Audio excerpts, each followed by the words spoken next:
आज का मैं वीडियो शुरू करूं उससे पहले ये छोटा सा एक क्लिप दिखाना चाहता हूं मैं आपको। इसको ध्यान से देखिए। मर्द की मोहब्बत में और औरत की मोहब्बत में क्या फ़र्क होता है, ज़रा ध्यान से सुनना। मर्द की मोहब्बत एक टूटी हुई हारी हुई लड़की को जीना सिखा देती है और औरत की मोहब्बत एक हंसते खेलते हुए मर्द को भी मरना सिखा देती है और उसकी ज़िंदगी का सुकून छीन लेती है। कड़वा है लेकिन सच है। हेलो दोस्तों, स्वागत है आप सबों का प्रभु कुमार 2.0 फिनिक्स में। प्रभु कुमार तो मेरा नाम है, 2.0 यानी कि मैं ऐसा मानता हूँ कि यह मेरा पुनर्जन्म है, दूसरा जन्म है। फिनिक्स इसलिए क्योंकि मुझे जला करके राख कर दिया गया था और मैं उस राख से फिर से उठने का कोशिश कर रहा हूँ, प्रयास कर रहा हूँ। अभी जो आपने वीडियो क्लिप देखा है, इसमें एक महिला जो बातें कह रही है, उनकी बातें सुनने में कैसी लग रही है? ये बातें सुनने में, और ये स्पष्ट वो कह रही है कि बातें कड़वी हैं लेकिन सच है। तो इनकी बातों को सुनने के बाद मुझे ऐसा लगता है कि तीन प्रकार की महिलाओं का व्याख्या करने का मुझे मन हो रहा है। मैं महिलाएं कितनी प्रकार की होती हैं यह मैं नहीं कह रहा हूँ, लेकिन 3 प्रकार की महिलाओं की व्याख्या करने का मेरा मन हो रहा है। सबसे पहले तो ये महिला जिसने ये वक्तव्य दिया, इन्होंने जो बातें कही है, इनकी बातों से तो यही लगता है कि ये काफ़ी मैच्योर महिला है और इनका जीवन काफ़ी सुखमय होगा अगर इनका लाइफ पार्टनर, इनका हस्बैंड यदि इनके साथ काफ़ी अच्छा से कोऑपरेट करते होंगे तो इन लोगों का जीवन बिल्कुल सुखमय होगा। इसमें से कहीं कोई दो राय नहीं है और मैं कामना करूंगा कि इनका जीवन सुखमय रहे।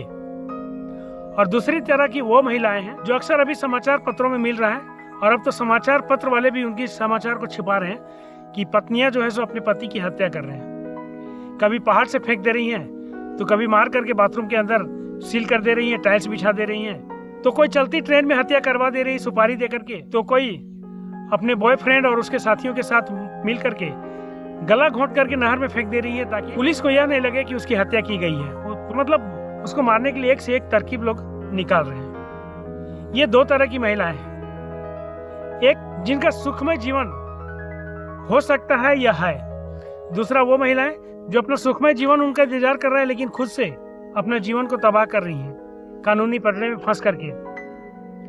और तीसरी महिला वो है जिस महिला ने मुझे जलाकर राख कर दिया, मतलब मुझे कहीं का नहीं छोड़ा। जब मैं उसके चक्रव्यूह से, उसकी साजिश से जब मैं निकला, बाहर आया, मतलब सब कुछ छोड़ करके आया, तो मेरे पास खाने के लिए कुछ भी नहीं था, जीने के लिए कोई साधन नहीं था। वहां से मैं शुरू कर रहा हूँ, इसलिए मैंने फिनिक्स रखा है अपने चैनल का नाम।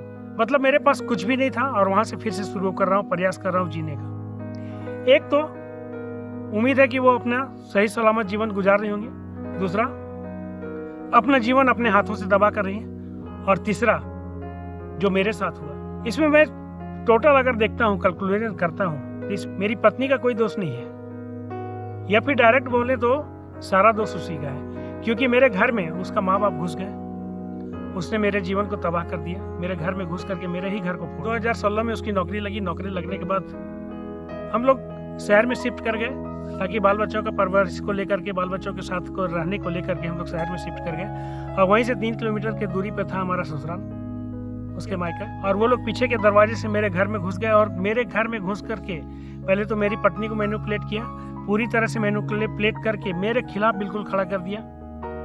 हालांकि बहुत दिनों तक तो लग रहा था कि हमारा जीवन सुधर जाएगा, लेकिन वो लोग लगातार प्रयास करते रहे अपनी ही बेटी दामाद का घर फोड़ने के लिए। और कारण क्या था अपनी बेटी दामाद का घर फोड़ने के लिए? ये दोनों माँ बेटी जब मिलती थी तो वो अपनी बहू का शिकायत करती थी। जब दोनों माँ बेटी मिलती थी तो ये पहले तो शुरुआत हुआ, वो अपनी बहू का शिकायत करती थी, ये उसके बहू में हाथ मिलाती थी। फिर बाद में धीरे धीरे उसका पता नहीं कब उसका टारगेट मेरी तरफ उन लोगों का फिक्स हो गया, कह नहीं सकते। और उसके बाद फिर जो उसकी माँ मेरे घर में ही रहने लगी, लेकिन उसके माँ बाप के सामने सबसे बड़ी चुनौती अगर कोई था तो मैं था। मैं नहीं चाहता था कि वो लोग मेरे घर में रहें, इसलिए मैंने कई बार उन्हें कहा कि आप हमारे घरेलू मामले में दखल ना दें, आप जाएं अपने घर। तो इसकी वजह से उन लोगों ने फिर मुझे रास्ते से हटाने के लिए तरह तरह की साजिश रचना शुरू किया और मुझे ही मेरे घर से बेदखल करवा दिया। कल तक जो प्रॉपर्टी मेरा था, प्रॉपर्टी मैंने अपनी पत्नी के नाम से लिया था, अब उस पर दखल मतलब दावेदारी शुरू हो चुका था। और दावेदारी के साथ में तरह भिन्न तरह से टॉर्चर करना शुरू कर दिया गया था। पहले तो पत्नी को मैनिपुलेट किया गया, फिर बच्चों को मैनिपुलेट किया गया, और इस प्रकार से मुझे बिल्कुल अकेला, ऐसा मतलब बीच रास्ता में, इस उम्र में ऐसी जगह पर छोड़ दिया गया जहाँ से जीना मुश्किल था और मरना मुश्किल था। लेकिन मैंने भी तय किया, मरूंगा तो नहीं जीऊंगा, और जीऊंगा तो जीने का प्रयास कर रहा हूँ। 3 तरह की औरतें के बारे में जो मैंने कहा, इसमें आप अपने क्या विचार रखते हैं कमेंट बॉक्स में जरूर लिखिएगा। वीडियो को लाइक कीजिएगा, दोस्तों को शेयर कीजिएगा। मिलते हैं अगली वीडियो में, लेते हैं आपसे विदा। धन्यवाद।